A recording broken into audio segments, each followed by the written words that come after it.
situation égyptienne est dramatique. Comment accepter que la France accueille avec tous les honneurs d'une visite d'État un dictateur qui a fait exécuter 49 personnes le mois dernier, qui emprisonne des dizaines de milliers d'opposants politiques, de personnes LGBT? C'est un véritable scandale. Tout cela pour des intérêts économiques, tout cela pour des intérêts financiers et les turiféraires de la démocratie. Et bien là, on ne les entend plus quand il faut défendre les intérêts économiques. Donc tout cela, c'est un scandale que nous continuerons à dénoncer quotidiennement au Parlement à chaque fois qu'il le faudra.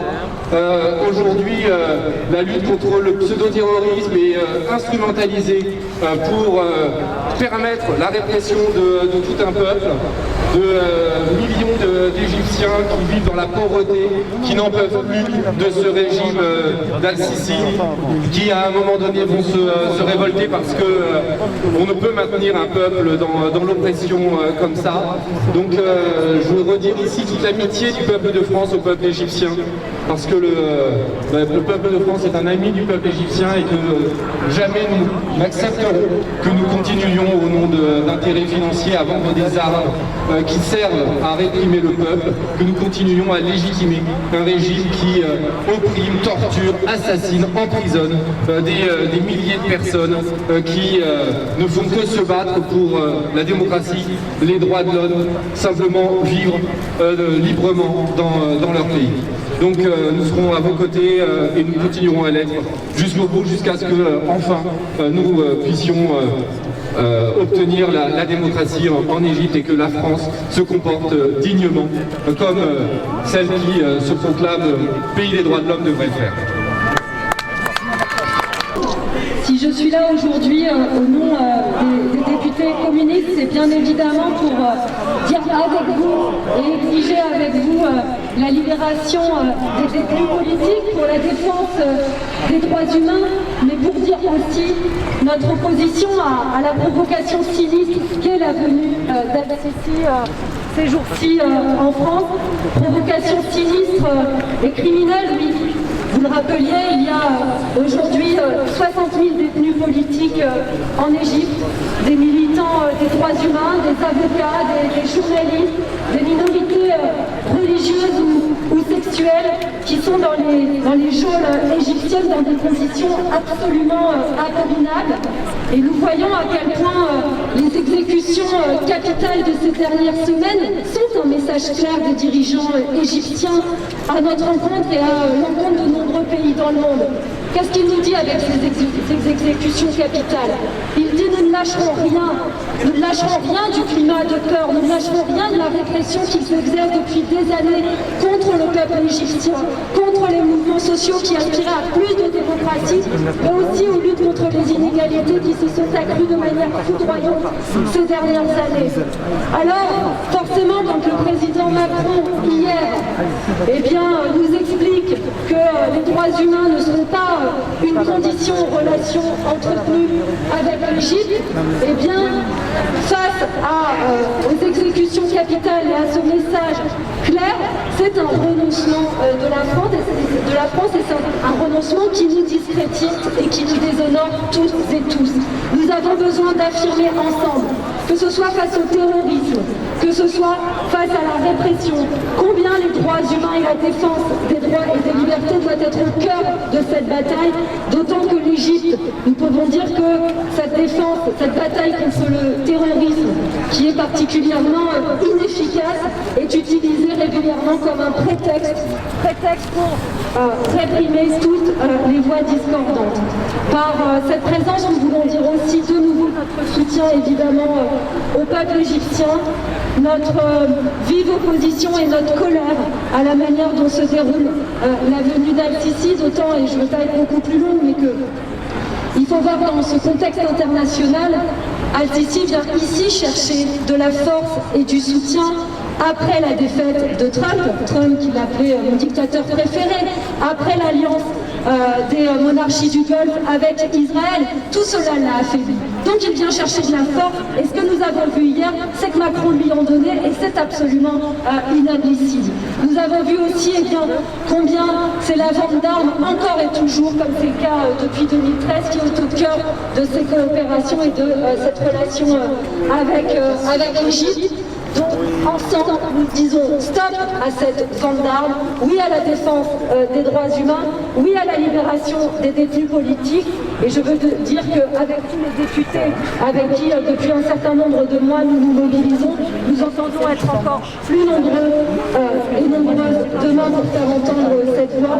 Il est important qu'on fasse la démonstration qu'il y a des militants, il y a des associations, il y a des élus locaux, des parlementaires qui en France ne sont pas d'accord avec ce que fait le président de la République et le gouvernement.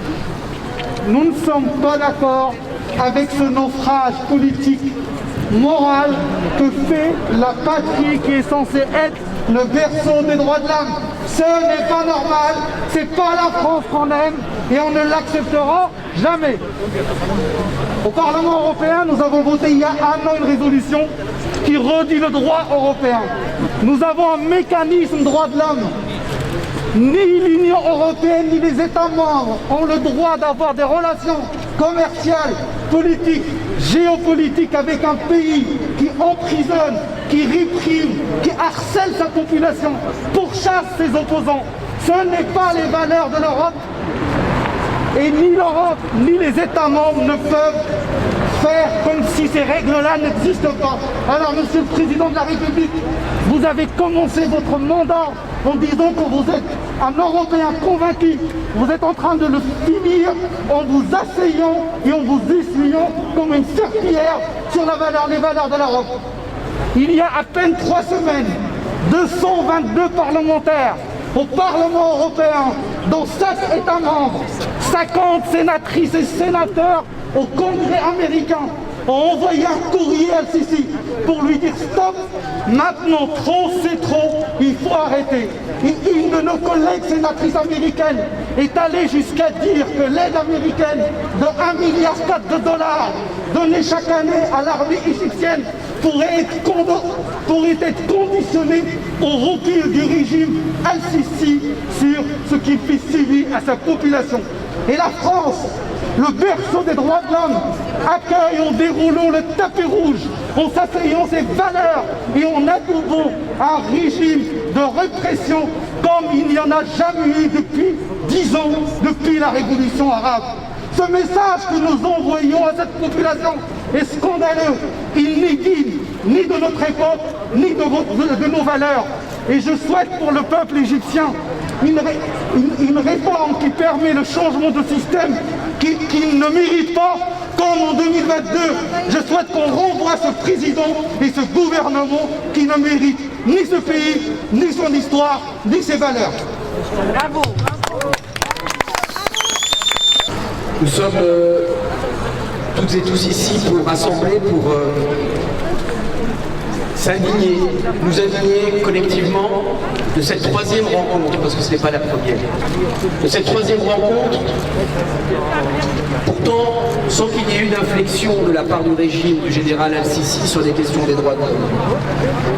Ce qui ne donne du coup aucune excuse au président de la République quant au faste et aux conditions dans lesquelles il les reçoit. C'est terrible parce que la France, en faisant ce qu'elle fait, ça a été dit par Elsa, par Mounir, par Bastien, s'abaisse en faisant cela.